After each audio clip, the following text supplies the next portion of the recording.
Hey guys, Assalamu alaikum. This is Umer AI Wala from Rehan School, Munawwar campus. So today we're doing an interview, but before that, I'd like to tell you an introduction of me.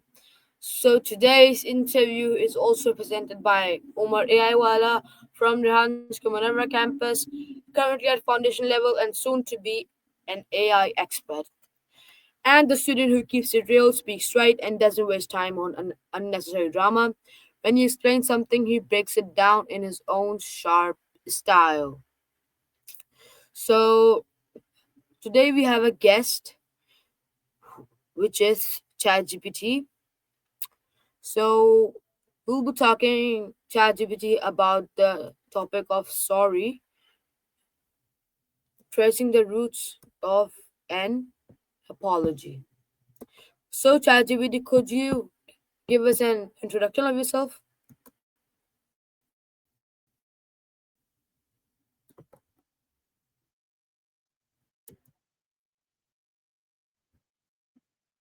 Topics, and today we're diving into the fascinating world of apologies and their origins. I'm excited to be here and help break down. Okay, let's get started. So my first question will be for you that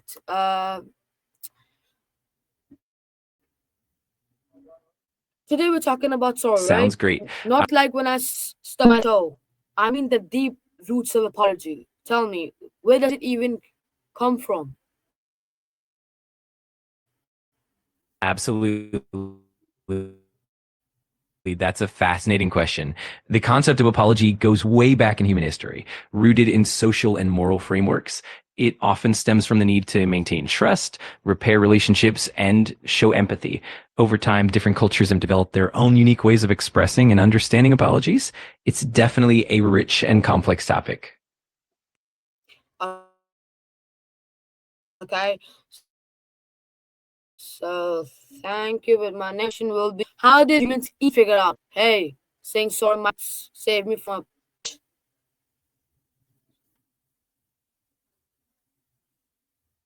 That's a great question. It likely started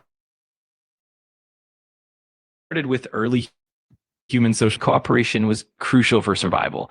Apologies helped rebuild trust and mend conflicts, ensuring the group stayed united. Over generations, this understanding evolved, and people realized that a sincere apology could prevent bigger conflicts and foster stronger bonds. It's basically a survival tactic turned into a social norm. Okay, so one question popped up in my head, that is saying sorry actually powerful, or are we just soft TikToks on it? A really interesting question. In many cases, saying sorry can be incredibly powerful because it shows genuine empathy and a willingness to make amends, which can really heal relationships. However, the impact definitely depends on the sincerity behind it. If it's just superficial or used lightly, it might not have much effect. But when it's heartfelt and accompanied by genuine actions, it can definitely transform situations and build trust. Okay, so why do people some why do some people say sorry but low key mean don't blame me, lol? Oh, that's a classic one. Sometimes people say sorry more out of social expectation or to keep the peace rather than truly taking responsibility. It can sometimes come off as more of a formality than a genuine apology. Often it's about trying to avoid conflict or save face rather than making a real connection. It's definitely a nuanced part of human communication. Okay, so what's the difference between a good apology and a fake one?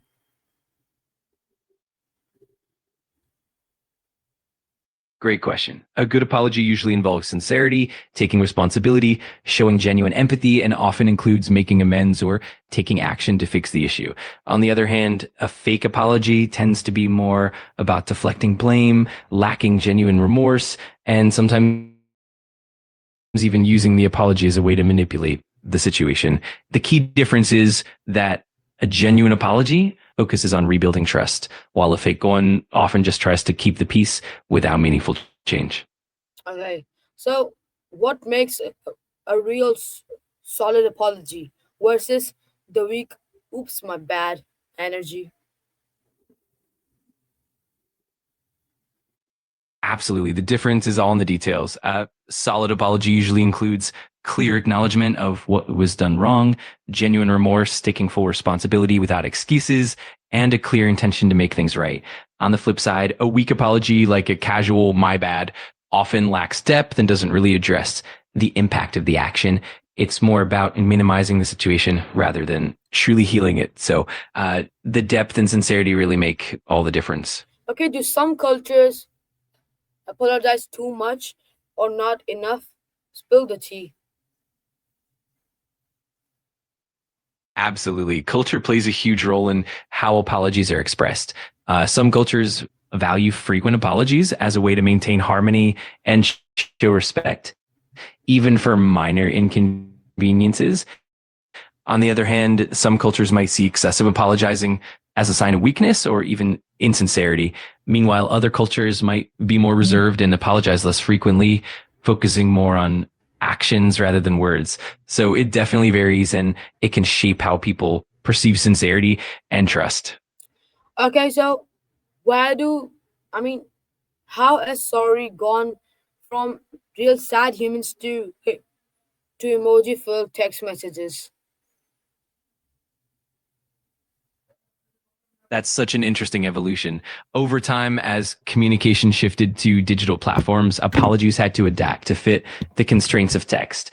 Instead of face to face, we rely on concise messages, emojis, and GIFs to convey tone and emotion. So a simple sorry can be accompanied by a sad emoji or a heartfelt GIF to add a personal touch.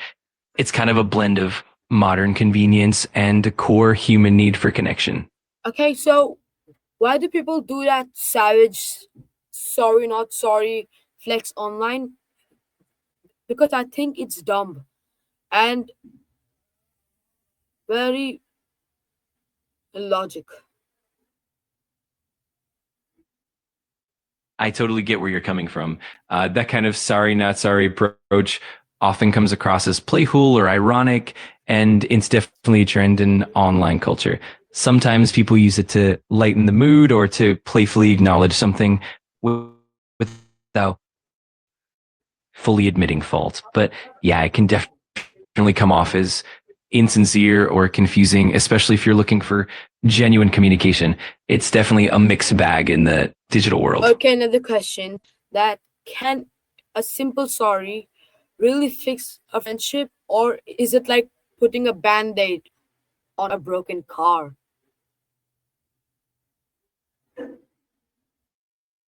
That's a really thoughtful question. In many cases, a simple apology can definitely be a good first step in healing a friendship. It shows that you care and that you're willing to acknowledge what happened. However, for deeper or more complex issues, a single apology might just be the beginning. It usually needs to be accompanied by genuine efforts, trust building, and meaningful actions to fully repair the bond. So it can be both a start and sometimes a band aid, depending on the situation. Okay, so what are the funniest or weirdest ways people apologize in history or today?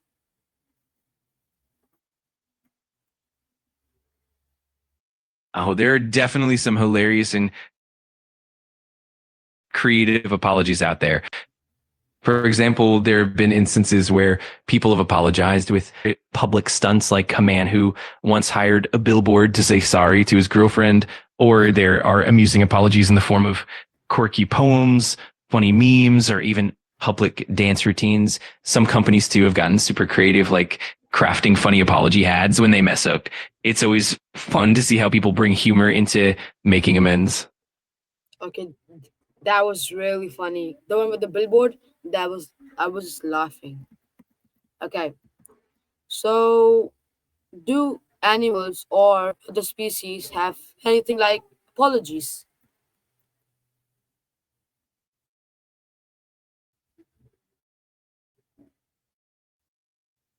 Absolutely. Animals don't apologize in the human sense, they do have ways of showing reconciliation. For example, some animals will engage in grooming behaviors or playful interactions to mend social bonds after conflicts. In primates, you'll often see gestures like hugging or grooming to repair relationships. Even dogs and cats might exhibit behaviors like nuzzling or offering a submissive posture to show that they're sorry. It's really heartwarming to see how the animal kingdom communicates in its own way. Okay, my second last question will be that where did sorry come from? When the word was invented, what's the story behind it? It's Absolutely. It's pretty fascinating. The concept of saying sorry likely traces back thousands of years. It probably originated as a social tool in early human communities to maintain harmony and trust. Over time, as languages and cultures evolved, the idea of apology became more structured and nuanced. The word sorry itself has roots in Old English and even earlier languages, and it's been shaped by cultural practices throughout history. It's really cool to see how it evolved from a basic social need to what it is today. Okay, so my last question will be what's the ultimate secret recipe to giving a, a meaningful, memorable, and funny and unforgettable apology?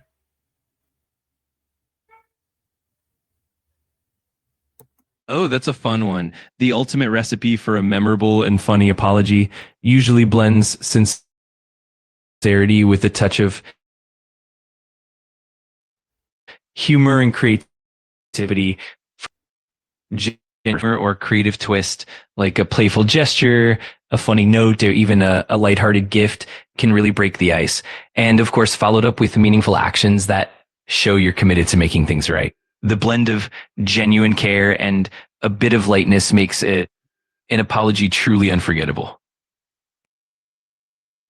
Oh, okay, thank you, ChatGPT, for being with us and telling us that the story of apology and the history that made us laugh. So, I fam, that's a wrap on today's deep dive into sorry the tracing roots of apology. We laughed, we learned, we probably realized some of our apologies are trash. No shame, we all been there.